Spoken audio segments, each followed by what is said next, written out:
Alright, I think this week is a small release week, but unlike last week, which I think didn't have anything that particularly made me say, oh, I have to drop everything and watch this. This week has one thing that I've been quite curious about, and that's this, interviews with monster girls.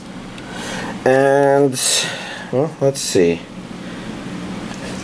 I've just seen little clips here and there, and it looks kind of cute slice of life-y. So I see regions A and B, and English dub, so half monsters, all teenager. Don't know what that means about their ages. And well, obviously you can tell one of them is a Dullahan, of course, but I don't know. This looks like a cute little slice of life that actually seems, I don't know. We'll have to actually see, because unlike a Monster Musume, which is definitely designed to be a very in-your-face. Okay, I see. I think those are supposed to be fangs. Where are they? We've got Blu-rays 1 and 2, DVDs 1 and 2. And you can see it's not very. Oh yes, this isn't in your face. Oh look, these are sexy girls. This is cute girls doing cute things. Slice of life. Whatever. I've said that a couple of times. Next we have Urara Meirocho. I do not know what this is. I do know she looks familiar for some reason, but I don't know. I think maybe because with her outfit in that position, she kind of resembles a Kantai collection girl, but I could be mistaken. I'm not sure if I'm experiencing something sort of like deja vu, or if I've really just seen like an image or two of her on the web. Really hard to tell. The most magical things at the tea house is the power of love and friendship. This looks like another cute girls doing cute things one. Now this one's not dubbed, so it's a little trickier to... Yeah, see, it's not dubbed, and it's region A only, so it's not as portable, but I'm still kind of curious. The real question is, am I curious enough to put aside the watching of other things? Now, that... Oh, I guess actually maybe that is right side up with the word on the side, the title on the side. But compared to, oh look, see, these are ones, these are twos. So that's how the numbering differ. But yeah, if this were an old school Sentai release like 6 months ago, then there would be a DVD version, but they've gone Blu-ray only. Next up, Monster Hunter Stories, Ride On, Season 1, Part 2. This time we have a... Why am I having so much trouble remembering its name? I've killed a lot of them. They're annoying. I keep wanting to call it a Tigrex, but that's something else entirely. A Snowberryoth, I think it was. Anyways, regions A and B. Looks like we got an English dub, which is probably the same as Part 1, and I think consistent with the advertisements. So we've got DVD, with some Monster Hunter-y, arty thingy majiggeries, and then a Blu-ray, and a Blu-ray. And for the background, we have the main character and his Rathalos, and of course a cat thing, a color. Oh, I don't know if I can remember the name. Oh well. So this week it's a small update, but you know, I'm actually really looking forward to this. So this week's anime DVD collection update. I'm wondering if my anime watching was good or whatever. Anyways, I watched the rest of Food Wars Second Plate, because I think last week I had watched the first episode of this, and now I finished it, and it was an okay second season. It's really hard to compare it to the first season because it really does kind of feel like this was maybe a continuation of what was happening there, but I can't remember it well enough to know how the feelings differ watching them. I kind of felt like there was a sort of, this isn't just a show about people cooking, battling, whereas this one is mostly about cooking, battling, but not entirely. So I don't know what to think. Some of it feels like there's a superficialness involved, which involves, I don't know. The problem is every other word in this show is umami, which is a Japanese word that kind of, I'm trying to remember what exactly it is. It's something. It's one of the flavors that usually didn't get described, and I think it got added by Japanese, but I don't remember if it's sort of like savory or if that's a different flavor. The truth of the matter is, for all intents and purposes, it doesn't really matter. All you have to know is when they're talking about adding umami flavoring to all their stuff, it's one of those important things, I guess, but it seems to be that everything is all about umami, umami, umami, and it's hard to say. I mean, part of my issues with this is the entire idea of definitely choosing one thing as better than another is kind of absurd. I would say to y'all cilantro versus chipotle, except that if you're not in the Austin area, you might not have access to cilantro. So it might be more like Subway versus Chipotle, maybe. Except, you know, that should get my point across, I think, because, you know, you go to Chipotle because, oh, you feel like you're in the mood for a burrito, and maybe you like burritos slightly more, but that doesn't mean that you necessarily think that the burritos that you make at Chipotle are better than the sandwiches you make at Subway. It's just sometimes you feel in a sandwich mood, and maybe Subway isn't your sandwich choice, sandwich shop of choice. But I think you should get the idea. It's like, this is why I can't choose my favorite anime. I mean, I've been able to say that the first core of the first season of Sword Art Online probably impacted me the hardest. But there's been other candidates there, and sometimes I don't watch the stuff that impacted me the most. Like, I'll go back and rewatch Figure 17 because, you know, I just really like the way that slice of life works in that one. That one's a very special experience. But that doesn't mean that I would have thought that it would have been better to watch Sword Art Online. Especially since, you know, a lot of Sword Art Online after that is a little absurd. I mean, some people even think that that first core was pretty absurd, but I'm going off in a weird direction. My point is, sometimes you feel like watching a scary movie, and sometimes you feel like watching a funny movie, and sometimes you feel like watching a scary funny movie, and to me, it's kind of like, I don't know how you choose one being better than the other, because that tends to change from moment to moment and shift, and taking that into account, I can't really say much. I can say which stuff have impacted me the most, and that's like Nausicaa, the Valley of the Wind, and Unicorn and the Island of Magic. That's what I grew up on. Because beyond that, Neon Genesis Evangelion is what really got me into anime specifically and in anime DVD collecting, but I wouldn't necessarily say any of those are favorite. I keep going back and re-watching bits and pieces of some of them when I have the ability to, which I'm kind of adjusting to not having the streaming server and doing that, but I still want that streaming server back. Anyways, that's why a show like Food Wars, which is kind of about this subjective idea of tasting different foods and saying, yes, this one's better, is kind of weird. Instead, it almost like I'd like to eat it all. Well, except of course I'm not a big fan of fish. It'd be interesting to see what people who are battle chefs, I guess, would try to do with a fish dish that would be for somebody who doesn't like fish. You know, maybe they'd change my mind on something, but the truth of the matter is, I'd like to say it's not that big of a deal, but fish is supposed to be one of the healthier meats out there, so I don't know. Give or take. Mercury, poisoning, whatever.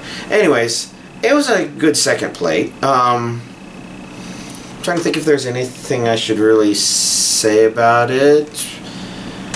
if it was a stopping point, that would actually, I think, be a better stopping point than what the first season probably stopped on. But at the same time, it doesn't feel like a perfect stopping point. So if there's more to it, there's more to it. And then, because I took however long I took in order to finish this, I wanted to watch something that I knew was rated kind of low, and maybe I'd probably be likely to drop it. And I haven't seen anything about Handshakers that would make me want to drop it. It's stupid, but it's stupid in a way that's definitely, oh yeah, I could see this as being somebody's guilty pleasure. It's not like insulting. It's just kind of doing things, but it has some things going for it. For example, the art's actually interesting. It kind of reminds me of K, and I'm wondering if maybe K was doing something with the highlighting of the characters, or maybe it's just got similar colors for the backgrounds. I'm not sure.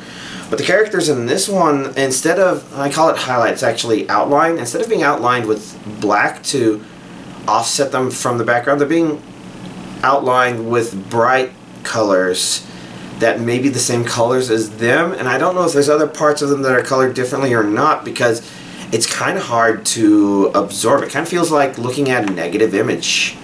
And maybe they're doing something like that, except that the colors look normal, so they could be doing that thing I've sometimes done, except that then the skins wouldn't be so bright. And they'd be blue. And then there's something about the way they move that's interesting. I wouldn't necessarily say it's good, but I would say it's something that some people could actually like, and I'm wondering if it's some weird mix of traditional or 3D, or if this whole thing is actually 3D and being done with careful precision to look animated. I think more so than that one. No, it's over there. I don't know. So I've only watched 3 episodes of it, and of course, if you watch it before, you know I'm in the middle of a battle, and I'm still not sure what to think of the series. 3 episodes is actually pretty good distance to get into something, just because, you know, usually they say 3 episodes is where you can judge it, and this is a 12-episode series, so that's a 13-episode series. Extras episode 13, so it's 12 episodes on 2 DVDs on 2 Blu-ray discs. Okay, so it's a 12-episode series, so it's a quarter of the way through, and you know, it's one of those things where I probably could keep watching it if I didn't have something else to really want to watch, and that interview with Monster Girls has had my curiosity piqued for a while now. But like I said, there's little things about it that are kind of stupid, but not like insulting stupid. One example is they establish our main character as being really good at fixing things, but they don't really give him a power that makes me think, oh yes, this is a power because he fixes things. It's like they give him a power that's a bunch of gears. And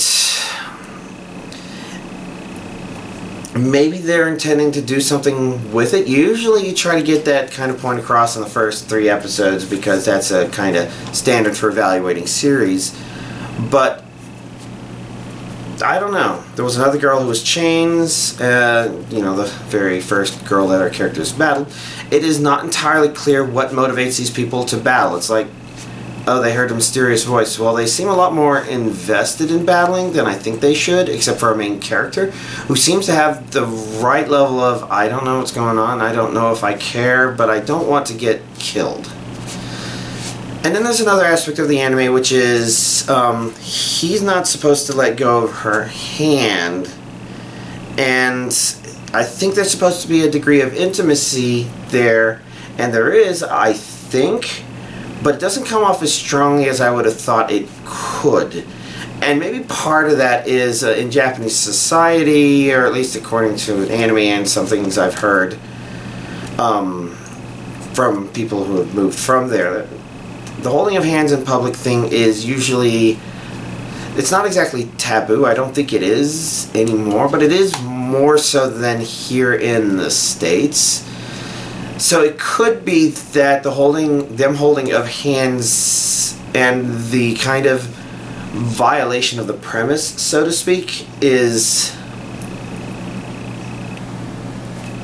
still intimate, I guess. It's just weird because it seems like there should be a strong element of the series, an even stronger element of the series, which is they can't, but they kind of established that he can like go for very short periods of time to like take his shirt off. And it's hard to make of that whatever, you know, none of it, again, I don't think any of this any of this stuff I'm saying is bad. It's just one of those things where I gave it a shot and it's interesting, and I would actually probably keep watching it if I didn't have something else immediately on my radar that I'm like, oh, I've been wanting to watch that one for a little while now. I guess I have to decide if I'm going to watch Interview with Monster Girls subbed or dubbed. I usually watch dubbed. Some things I'm definitely like Kobayashi's Dragon Maid. I'm going to watch that one subbed. I've heard a little bit of the dub, and I think maybe the most important character in that show might not be quite correct in tone. I might be mistaken, but I'm going to watch that one Japanese with English subtitles. And maybe, yeah, I don't know. So let's see. Outside of that, minimal progress on the RPG Maker Fez thing. You know, making and decorating a town is slow, and I was doing a lot of other things. I guess with my friend I've been watching something called Altered Carbon. I'm not sure what to think about that. Main character, hard to tell if he's an interesting asshole or a scumbag turned around asshole or something. I don't know. Like, I'm not even talking about what they're trying to present so much as what I think about him. A lot of the characters are dicks. I really don't like the cop lady, mostly because she has no business being a cop. She reminds me a lot of the family member from Summer Wars. He had no business being a cop either, and she's kind of worse about it. But I don't know. The AI is kind of fun. I'm just trying to think if I don't know. I'm going to continue watching it. Maybe it does a twist. If I were to say anything, I'd say it does a better job, in my opinion, than Westworld of making me interested, mostly because Westworld tried to make me interested by, you know, shoving stuff in your face, basically. Oh, she was raped, she was a raped robot, and he was a murdered robot, and, you know, they're repairing these naked robots and having sex with them or something like that, and I don't know. Westworld Season 1 was worth it, but it was really hard to tell going into it because I honestly didn't care. When I see somebody trying so hard to make me interested, sometimes it fails. Avatar, the you know, the big 3D movie by James Cameron, I didn't really care for it. I didn't care for the shinies. I don't know, it's all weird. But I think I mentioned I did make programming progress on my streaming server finally. Finally I tackled adding stuff to it, and of course the first problem to deal with is concurrency. If there's one thing, if y'all don't do programming, if there's one thing that's a problem that you're always going to face at some point in time if you're doing any kind of programming, it's concurrency. In this case, I was mostly because I wanted to be able to run on a single machine or run distributed across multiple machines. That kind of means a messaging system, and since it's all Spring Boot kind of has built-in, yes, JMS. So there was interesting timing with JMS listeners and JMS templates, mostly because I guess conceptually I'm making one computer be the main computer, so whenever any computer is making progress on it, they need to tell that to the main computer as updates. And I guess the issue was just that apparently it can queue up, but it doesn't send out JMS template messages while you're in the middle of a JMS listener method call. So it's only once it completes that it sends them out, which is an issue because if you're running a 20-minute or 10-minute or something handbrake encoding process, then you probably want to be able to give updates at every, well, in my case I'm going to send updates at every 1 percentile, but even just simple updates like, I'm starting encoding, I'm finished encoding. And this was for a simpler 1-minute encode. You know, even that was kind of not working until I figured this stuff out. And then you just throw it in the thread and have the thread do it. It's silly, really. Anyways, first thing you deal with is concurrency. The second thing is text parsing. Because now I need to be able to parse information from Handbrake. And I thought I was kind of closer to being able to do that before, but of course, you know, once I finish the concurrency stuff and can actually set up situations where I can actually play with it, now I have to figure out, alright, this process is running and I need to monitor, I think I monitor standard out, and you do I'm going to have to change byte 12 to a conceptual new line and always grab the last one and do some math to figure out what percentage of the way I'm through. It's not that hard, but it is one of those things where I have to do that juggling. And then I'm learning more about Kotlin as I go, so I keep stumbling upon things I just don't know how to do in Kotlin yet, and am needing to learn its slightly different way of doing things. But the good news is it means that right now the server, as of when I finished it, now has the ability to take a disk that a resource server has and then go and run a Handbrake title 0 job on it, which causes it to scan all of the titles and not do any actual encoding. So it allows it to gather information, and right now it gathers what's on the DVDs just fine. It's probably going to mess up on Blu-rays because I'm pretty sure AC3 is probably a codec, and the codec is most likely different on a Blu-ray. In fact, there may be multiple options on a Blu-ray, whereas DVD is probably just one thing. In fact, it might only be included. And I also didn't I haven't played around with any examples that have multiple angles. You may think that's not a very widely used feature in DVDs, and that would actually be pretty accurate. But a couple places I've seen it used is I think Disney DVDs tend to use those to create different language versions of a movie. And if you don't set your title in like Wreck-It Ralph, it doesn't encode correctly.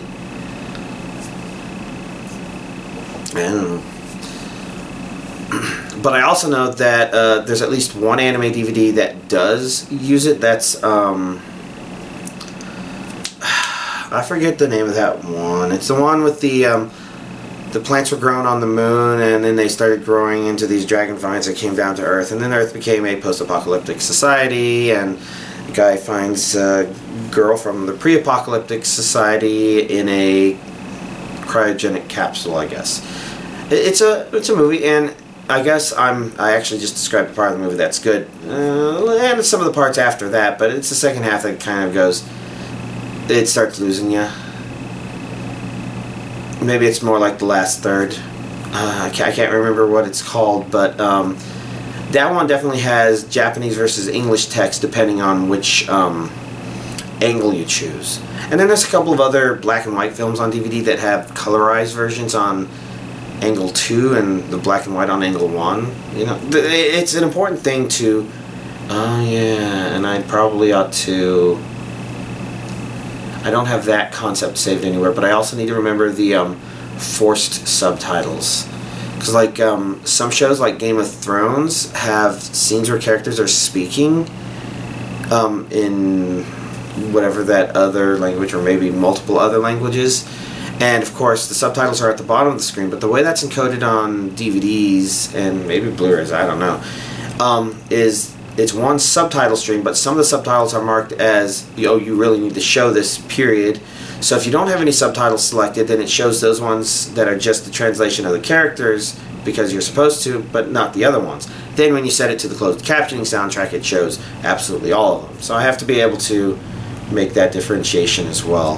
And who knows what else is out there. The problem is I've got thousands and thousands of DVDs, and right now I'm trying to just get something started. I mean, this part is actually the easy part. The hard part is going to be, okay, now that I can grab the handbrake data, how do I create an interface for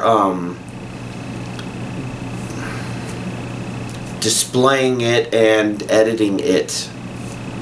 Because I want to be able to create something that makes it easier for me to edit DVDs. Maybe something like, oh yeah, this is One Piece Season 9 Voyage 4 DVD Disc 1. It is much like Season 3 or Season 9 Voyage 3 Disc 1.